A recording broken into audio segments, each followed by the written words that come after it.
Hi, I'm Ava. A few years ago, I was an ordinary housewife searching for fulfillment from the monotony of my daily routine. Yet, deep inside my heart, there burned a desire to open a bakery.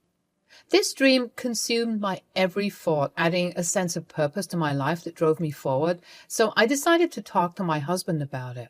Robert, I was thinking about starting a baking business. A bakery? Are you serious? You do not have any experience or skills for that. It's just a silly fantasy.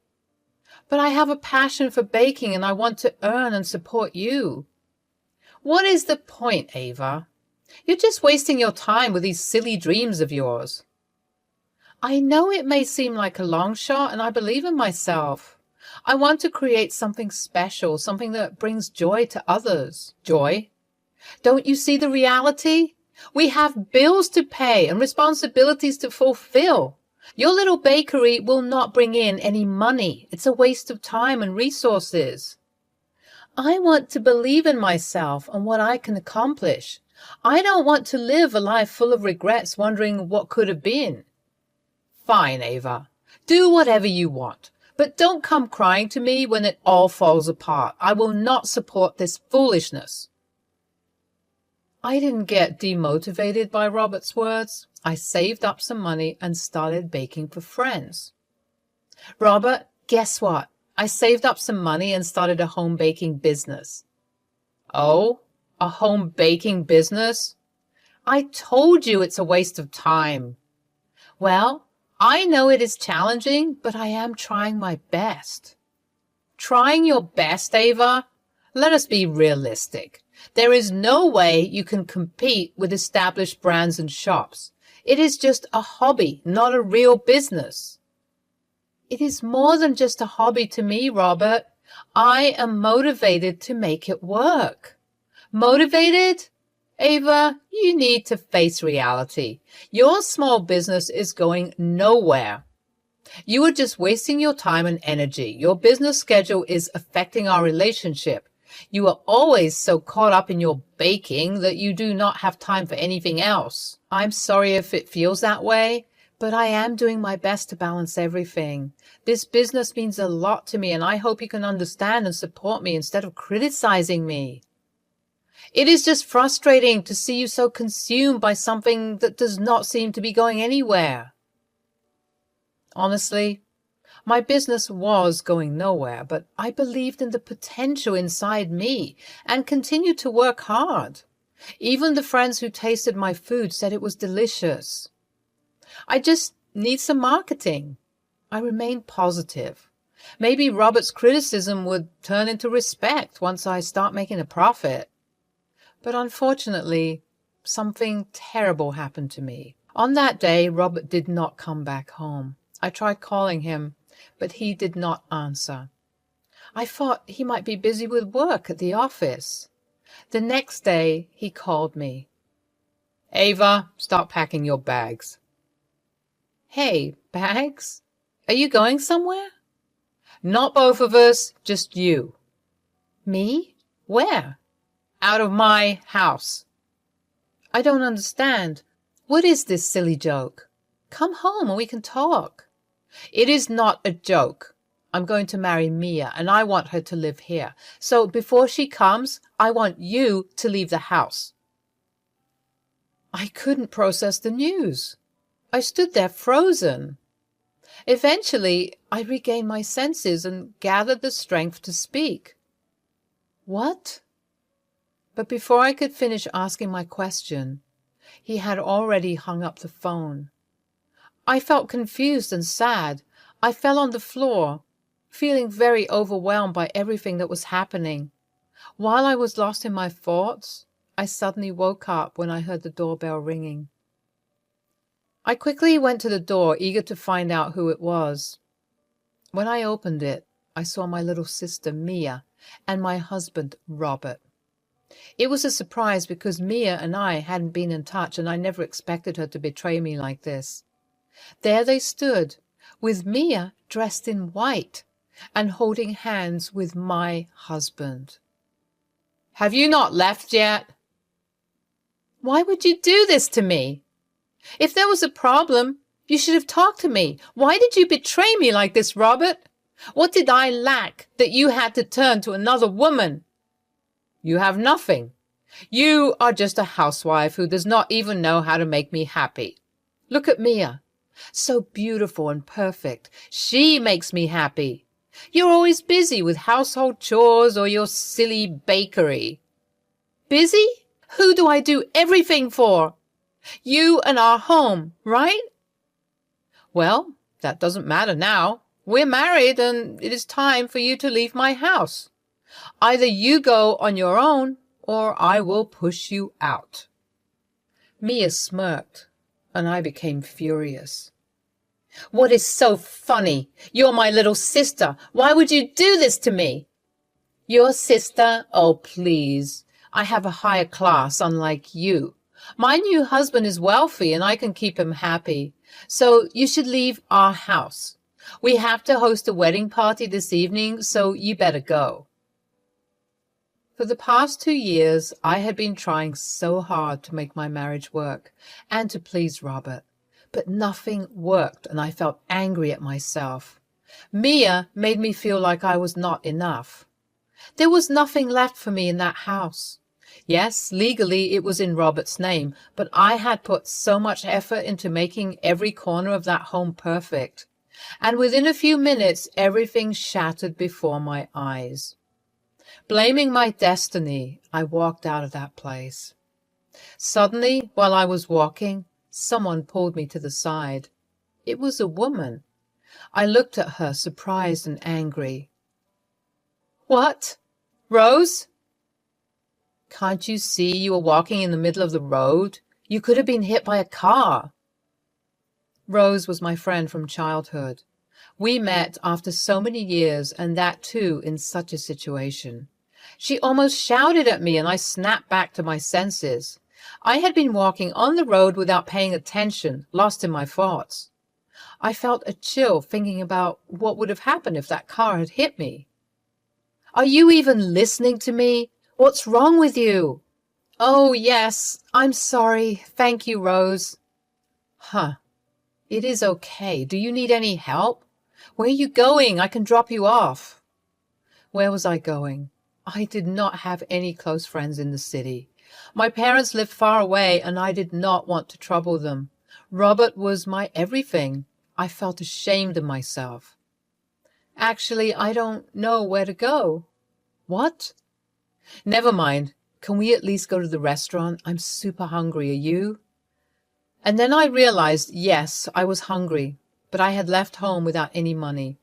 What was I going to do for food and living? I had no work experience, so who would hire me? I'm sorry, I do not have any money right now. Oh, that's fine. Just come with me. Don't worry, we're friends. Okay. I went to a restaurant with her. It was beautiful and looked expensive. The chandelier hanging in the center caught my attention. Hey, what brings you here? I thought you were in Australia. Yes, I was studying there. After completing my degree, I came here for work. Rose, you don't have to go through all this trouble for me. It looks expensive. Hey, it's okay. I'll take care of the lunch.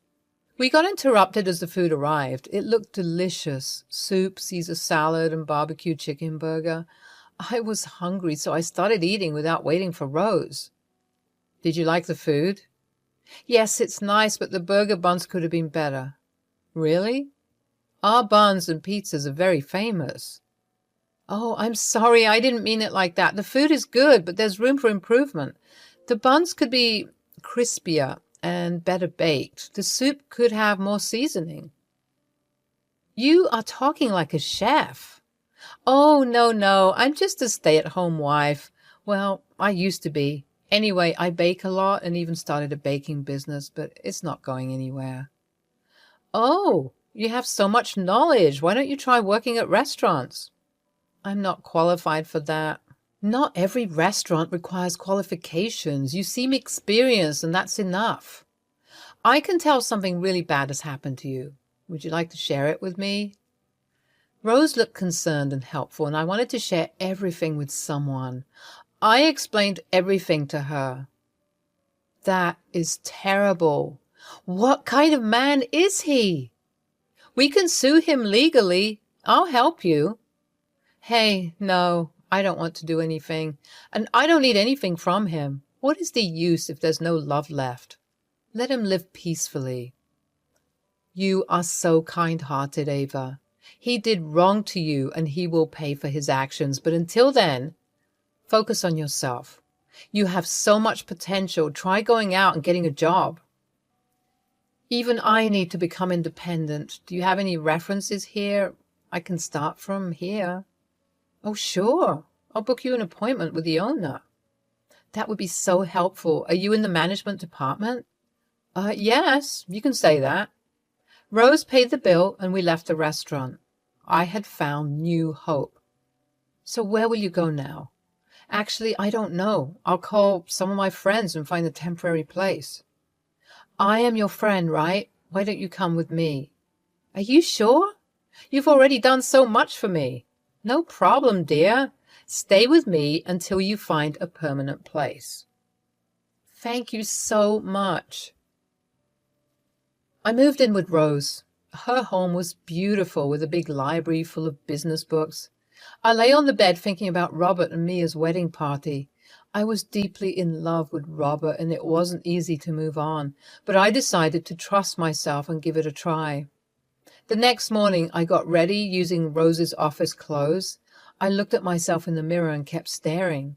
I looked smart. I wasn't used to this look. I usually dressed simply, always wearing an apron and smelling like tomatoes.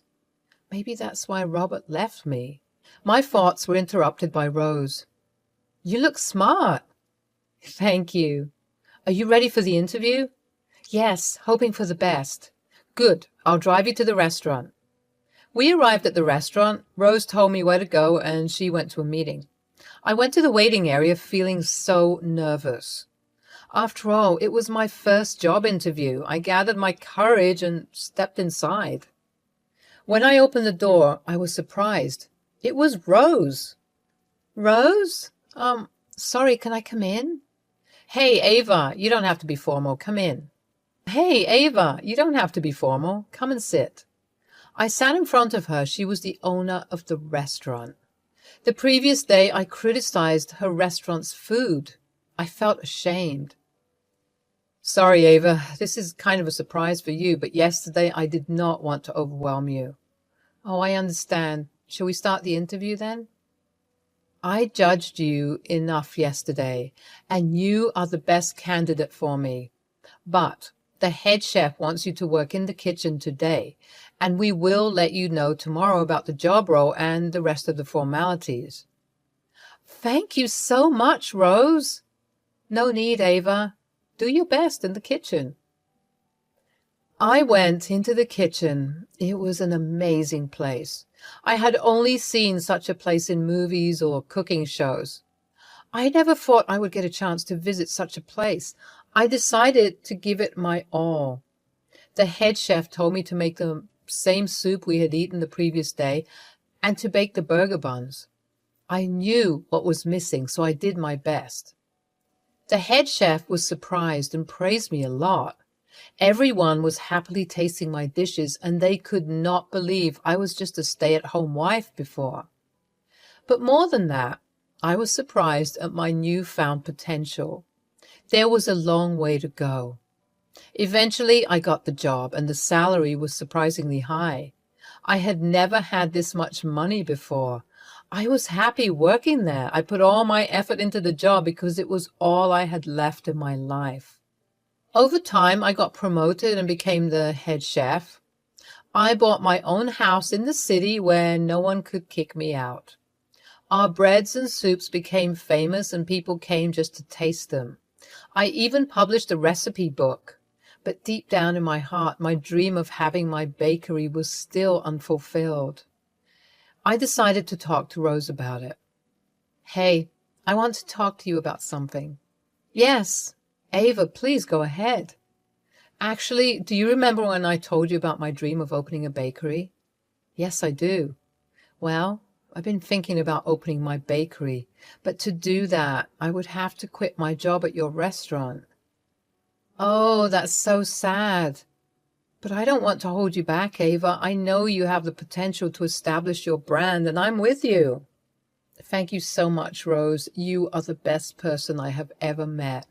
I will train the restaurant's chef well, so you don't have to worry about the food after I leave. I know, Ava. You will do your best for our restaurant. And so I left the restaurant. I had enough savings to open a bakery in the city center, and that's exactly what I did. I gathered the best team possible, and we opened my bakery called Ava's. I expected it to do well, but our small bakery exceeded my expectations. People were so happy with the quality of our bread and cakes. Soon we expanded the small bakery into a restaurant, and it became the city's new favorite spot. It was everywhere, even featured in food magazines. I had achieved my dream.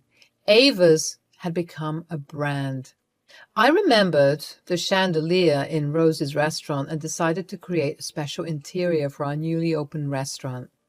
I started getting quotations from many big companies interested in doing our interior design. And one day, something unexpected happened. I received a call. Hello, I'm Robert from RD Interiors. I'm calling about the contract for your restaurant's design. Can I get an appointment with the owner? I'd like to present in front of her. Yes, it was Robert, my ex-husband, who betrayed me and kicked me out of the house. I had come so far from my past. Why was he appearing in my life again? Anger, sadness, surprise, so many mixed emotions filled my mind. Hello? Robert, is this you? Oh, Ava, I couldn't recognize your voice. It's changed a lot. What do you want from me now? I'm sorry, Ava. I shouldn't have done that to you. I couldn't understand your importance and potential back then. Please forgive me. You broke my trust, and it's beyond forgiveness. Please leave me alone. I'm not interested in talking to you. Ava, please, at least listen to... Don't you understand? I said I am not interested in talking to you anymore. Ava, please listen to me for 5 minutes, then hang up.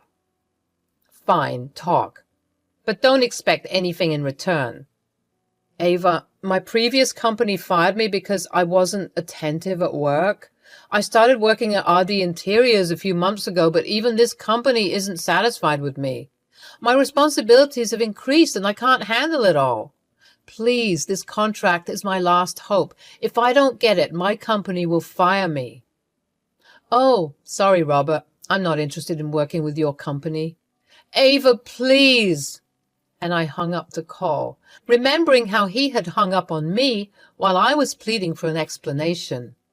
Rose came to meet me on Saturday. She had become like family to me, and I desperately wanted to tell her everything. Hey, Star. Hey. What happened? You don't look fine as usual. Is everything okay? Well, the new restaurant and its interior. What about it? Are you struggling to choose the best one? Actually, I got a call, and it was from Robert. He was asking for a contract for the interior of this new restaurant. Robert, who? Your ex-husband? Yes. Ava, I told you he would pay for his actions. This is a good opportunity for revenge. Yes, I know. I want him to realize he made a mistake. I told him we don't want to work with his company. They might have fired him for not getting the contract. Ah, well, it was not an official way of securing a contract anyway. I wonder what happened to him. He was very sincere at work, and now he got fired from 2 companies? Strange. Yes, he's paying for his actions. But don't think too much about it. Let us go out. Yeah, sure. I received a text from Robert. I'm sorry, Ava. I've done you wrong. I have nothing left. Please come back to me. We'll work on our relationship again. I'm going to divorce Mia. I've realized your love and effort. While eating ice cream with Rose, I read that message without feeling anything. One thing was certain. I would never go back to him. The person who wasn't there for me during my difficult times was now demanding my attention during my happy moments. Honestly, that was my achievement. But I no longer had any love left for Robert, so I texted him back saying, "I have moved on, Robert. Wishing you all the best for your future," and continued enjoying my ice cream.